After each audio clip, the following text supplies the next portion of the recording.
आज हमारा देश इस सदी का सबसे बड़ा संकट से गुजर रही है। ये सहज ही है, इस वक्त हमारा मनोबल में कुछ कमी आ जाए, उदास हो जाए। आजू बाजू देखते हैं अपने मित्रों का और रिश्तेदारों की जो कष्ट है, तकलीफ है, कई लोग अपने रिश्तेदारों को खो बैठे हैं। इस परिस्थिति में ये साधारण बात है कि व्यक्ति टूट जाता है। अब हमको क्या करना चाहिए? ऐसी परिस्थिति है जहां मृत्यु का तांडव देख रहे हैं, जहां बीमारी बढ़ रही है, दुख और दर्द भरा हुआ आवाज चारों ओर से हमको सुनाई दे रही। तो हम क्या करें? इस वक्त हमको 4 चीजों पर ध्यान देना चाहिए। सबसे पहली बात यह है, हर व्यक्ति के भीतर हिम्मत नाम की चीज, धैर्य नाम की चीज कुदरत ने भरा हुआ है, ईश्वर ने हमको दिया है। यही समय है उस धैर्य को जगाना।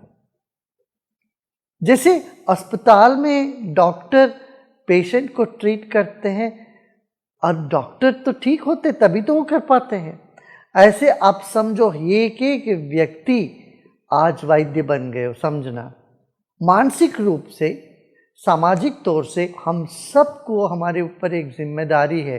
वो जिम्मेदारी निभाने के लिए हमें सबसे पहले क्या करना? हमारे भीतर की जो धैर्य है, शौर्य है, जोश है, जोश को जगाइए।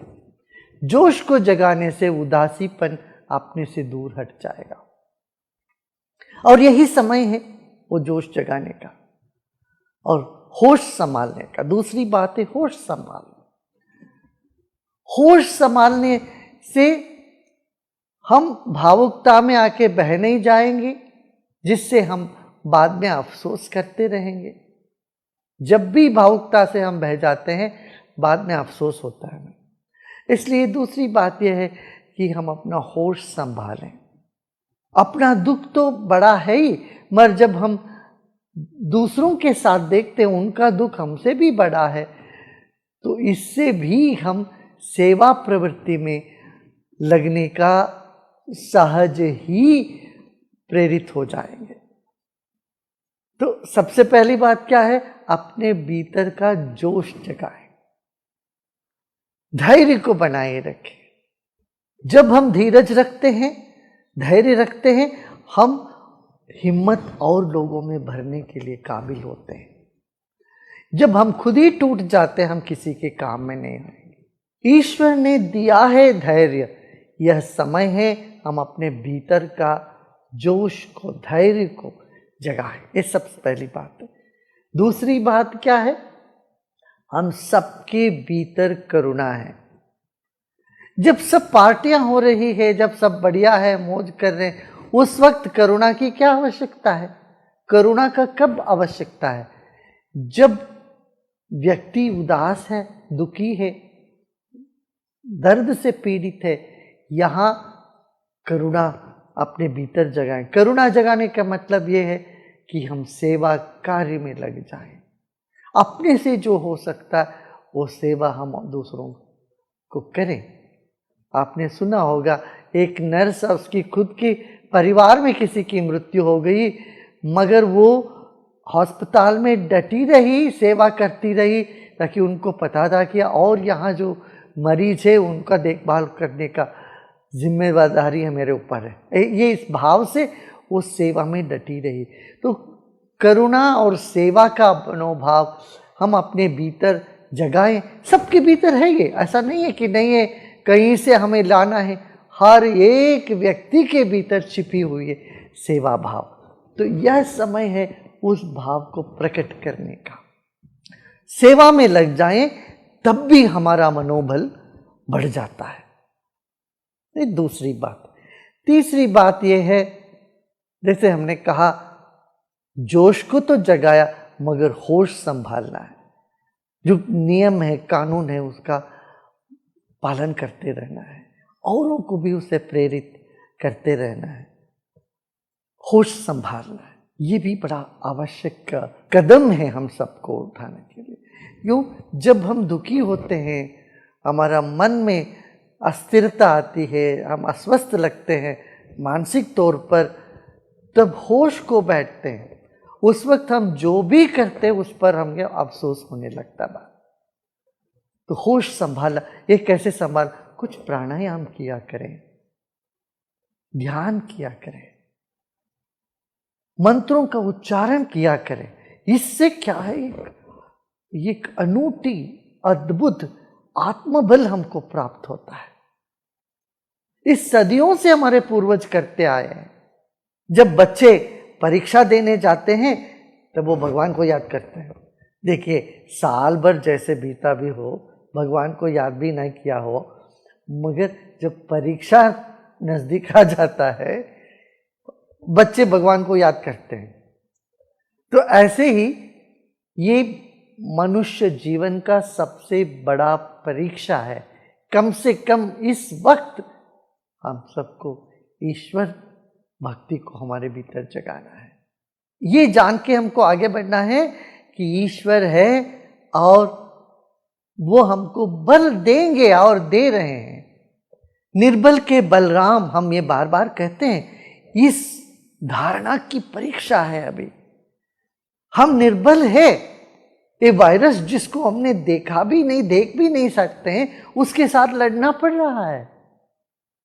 हम अपना कमजोरी को, अपनी अशक्तता को इस वक्त इतना साफ साफ महसूस कर रहे हैं।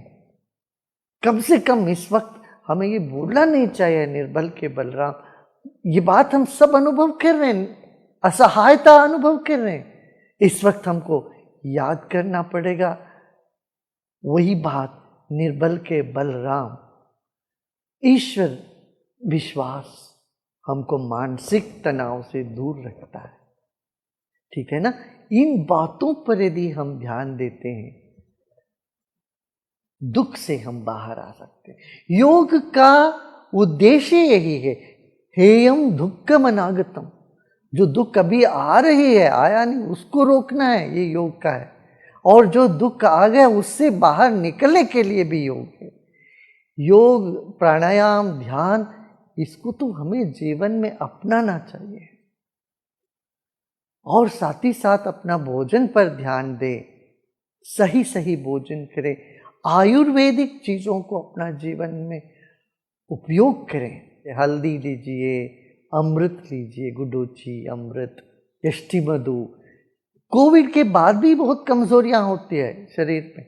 इस कमजोरी से बाहर आने के लिए भी हमें योग और आयुर्वेद का शरण में जाना पड़ेगा। जीवन में जितने भी कष्ट आए उन सब कष्ट से बाहर निकालने के लिए ईश्वर विश्वास हमको बल देगा, आत्मबल को बढ़ाएगा। अंत में एक बात, दिन भर नकारात्मक बातें सुनो मत, देखो मत। आप टेलीविजन के जरिए, माध्यम के जरिए, लोगों के जरिए बात क्या होती है, एक ही बात होती है, क्या बीमारी बीमारी बीमारी। नहीं, इससे हट के कुछ सकारात्मक बात करें, पॉजिटिव बातें करें। बातों से बढ़ जाती है समस्या, जो भी है। और बातें करते रहने से उसी के बारे में बढ़ता ही, बट वो कम नहीं होने वाला है। इसलिए नकारात्मक मानसिकता और नकारात्मक बातों से हमें बचना चाहिए। जितना कम हो सके उतना कम करना चाहिए इन बातों। और जो वातावरण जो बोझिल लगता है उसको हल्का करने की हर व्यक्ति कोशिश करे। ये निश्चित है हम अवश्य इस संकट से बाहर आएंगे और विजेता बन के आएंगे। जब भी कोई ताकत हमको दबाने की चेष्टा करी, हम और बलवान होके उससे निखरते आए हैं। इस बात को हम याद रखें। हाँ, याद है ना? अभी जोश जगाइए, अपने भीतर का हिम्मत जुटाइए। करुणा का अभिव्यक्ति का यही समय है। अपने भीतर की करुणा को अभिव्यक्त करें, ईश्वर विश्वास को जगाए, योग साधना और आयुर्वेद पर ध्यान दें, अपने स्वास्थ्य का ध्यान दें, औरों का भी भला के लिए आप जो भी कर सकते वो करने में तत्पर हो जाएं। इतना करने से हमारी जो ये मानसिक नकारात्मक स्थिति बढ़ती जा रही है, इससे हम बच सकते हैं। ओम शांति।